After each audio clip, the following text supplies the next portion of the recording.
तो हेलो जय हिंद दोस्तों, कैसे हो आप लोग। आज का मेरा एक छोटा सा वीडियो आप लोगों के लिए अनत्व विधान का।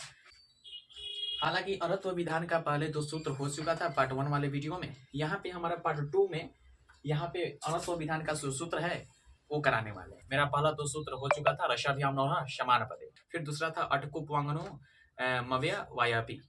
ठीक है, यानी दूसरा सूत्र भी मेरा हो चुका था, उसका उदाहरण भी हम लोग देख चुके थे। अब मेरा आता है तीसरा सूत्र। तीसरा सूत्र मेरा कहता है पूर्व पदार्थ संज्ञायामग, यानी पूर्व पदार्थ संज्ञायामग है। तो कहता है अर्थात संज्ञा में दो पदों के मिलने से, यानी दो पदों के मेल से, दो पदों के योग से, दो पदों के संधि से, पूर्व पद में देखिए किसी भी शब्द की जब संधि होती है तो एक होता है, जैसे देखिए रमेश का, जैसे देख लो रमेश का संधि विच्छेद यदि करते हैं तो रमेश का संधि विच्छेद करते हैं तो रमा जोर ईश, रमा जोर इस। तो यहाँ पे जो पहला पद है इसको कहते हैं पूर्व पद। क्या कहते हैं? पूर्व पद। और दूसरा जो मेरा पद है इसको कहते हैं उत्तर पद, यानी पहले वाले को पूर्व पद और दूसरे वाले को उत्तर पद। तो वही हमारा यहाँ पे है कि अर्थात संज्ञा में दो पदों के मिलने से पूर्व पद, यानी यहाँ पे पूर्व पद। तो यहाँ पे पूर्व पद में क्या हमारा होना चाहिए? पूर्व पद में हमारा यहाँ पे क्या होना चाहिए? री, र एवं श में कोई भी वर्ण आया, यानी हमारा पूर्व पद में एक री होना चाहिए, एक होना चाहिए स होना चाहिए मूर्धन्य स, और उसके बाद में एक र होना चाहिए। इन तीनों में से कोई भी आया पूर्व पद में, पहले वाले पद में। ठीक है, इसको पहला पद भी कहते हैं, इसको दूसरा पद भी कहते हैं। तो पूर्व पद में आया तो उत्तर पद में रहने वाला जो न होगा, इसमें जो न होगा, ये दोनों मिल करके दोनों पद व पूर्व पद और उत्तर पद, यदि पूर्व पद में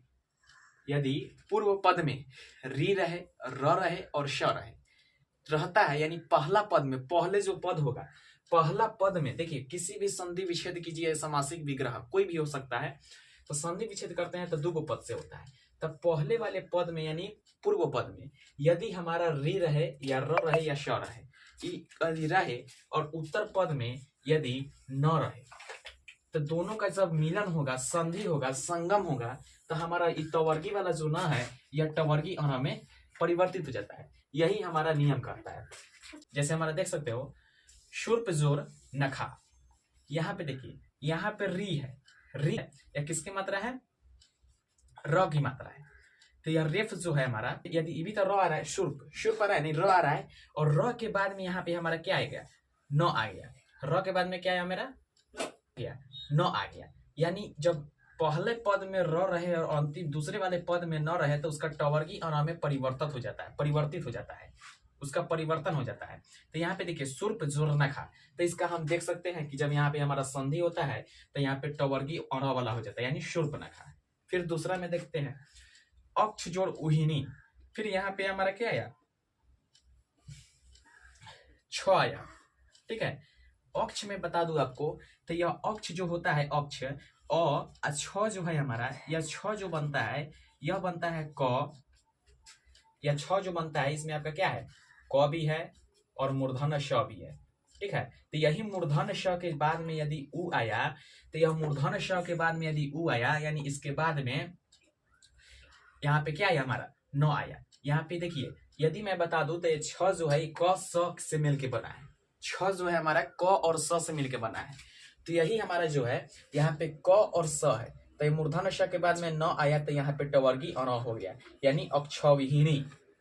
ठीक उसी तरह तो यहाँ पे नी हो गया। तो फिर इसके बाद में जब इसका संधि होगा, दोनों पद का पहला और दूसरा पद का जब संधि होगा तो यहाँ पे क्या हो जाएगा? पहला और दूसरा पद का जब संधि होगा तो यहाँ पे क्या हो जाएगा? मेरा अग्रणी हो जाएगा। तो इस तरह मेरा तीसरा सूत्र समाप्त होता है। फिर चौथा सूत्र पर आते हैं। तो फिर मेरा दूसरा सूत्र आता है कृत्यचः, यदि पूर्व पद में र रहे, यदि पूर्व पद में र आदि वर्णमाला उपसर्ग हो और उत्तर पद में क्रिया पदों से बना ऐसा संज्ञा पद आया हो जिसमें अ ई उ री री ए ऐ ओ वर्णों में से किसी के बाद न आया हो, तो उसका भी क्या हो जाता है? अण हो जाता है।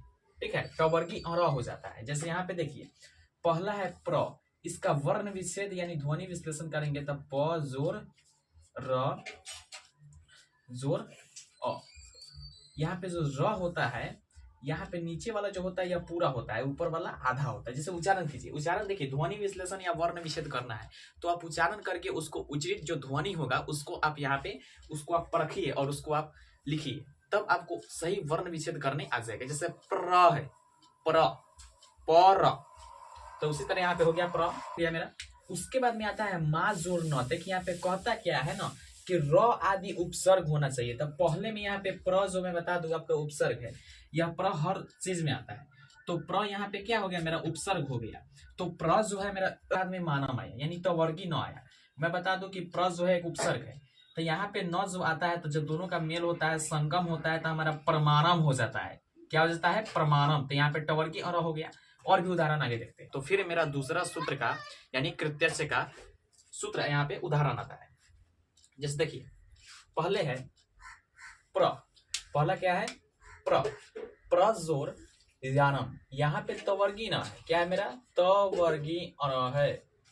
यह प्र जो है एक खुद ही उपसर्ग है। उपसर्ग आपको उपसर्गों की जो संख्या है 22 है। ठीक है, उपसर्गों की संख्या कितनी है? उपसर्गों की जो संख्या है मैं खुद आपको मैं बता देता हूँ। उपसर्गों की जो संख्या है कितना है? 22 है। इसको हम संस्कृत में क्या लिखेंगे? द्वाविंशति।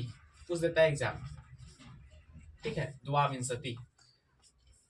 संख्या पर भी हम एक वीडियो बना देंगे कि संख्याओं का कैसे लिखा जाता है। तो यहाँ पे प्रजोरियानम हो गया, यानी यहाँ पे क्या हो जाएगा? प्रयाणम। यहाँ पे टवर्गी और हो जाएगा। इस टवर्गी न का यहाँ पे टवर्गी और हो जाएगा, परिवर्तन हो जाएगा।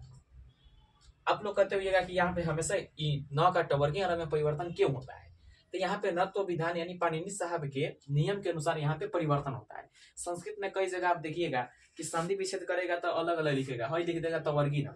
एक बैग जब संधि कर देगा संगम उसका हो जाएगा, दोनों का मेल हो जाएगा, तो यहाँ पे टवर्गी और हो जाएगा। तो अब आपको समझ में नहीं आया कि आखिर यहाँ पे कौन सा सूत्र लगता है। ठीक है, बस इस तरह नीर जोर बीन पे क्या है मेरा? र है। फिर इसके बाद में परे में क्या है? इसके बाद में दो गो न आया, एक आधा न और जोर पूरा न। ठीक है, इस तरह है मेरा। इसका वर्ण विच्छेद यही हो गया। तो फिर यहाँ पे क्या हो जाएगा? टवर्गी अर हो जाएगा। फिर उसी तरह निर है, निर जोर वानम है, तो यहाँ पे फिर मेरा निर जोर क्या है? वानम है। तो निर जोर वानम है तो यहाँ पे टवर्गी न है, तो इसका भी टवर्गी अन में परिवर्तन हो गया, निर्वाणम। फिर उसी तरह यहाँ पे प्र उपसर्ग है, फिर यहाँ पे हीना है, तो यहाँ पे हीना है तो हमारा टवर्गी अन, टवर्गी न है। कौन वर्ग न है? टवर्गी न। फिर इसका यहाँ पे जब दोनों का मेल हुआ, संधि हुआ, तो यहाँ पे क्या हो गया? प्रहीना हो गया, यानी कौन हो गया? टवर्गी अन हो गया। फिर उसी तरह मेरा आता है परी, यहाँ पे उपसर्ग है, परी भी उपसर्ग है मेरा। उपसर्ग तो वैसे छांटा जाए तो सब में उपसर्ग ही है, लेकिन मानक रूप से 22 उपसर्ग है मेरा। यहाँ पे फिर मानम है, तब परी जोर मानम, तो यहाँ पे तवर्गी ना है। कौन ना है? तवर्गी ना है मेरा। तो यहाँ पे जो है मेरा टवर्गी ना, तो यहाँ पे मेरा फिर हो जाता है परिमाणम, यानी टवर्गी और हो जाता है। तो इस तरह मेरा 2 सूत्र समाप्त हुआ। तो मेरा आज का वीडियो हमारी तरफ से इसमें छोटा सा एक प्रयास, हमारी तरफ से पूर्ण प्रयास कैसा लगा आपको कमेंट में जरूर बताना। जय हिंद दोस्तों।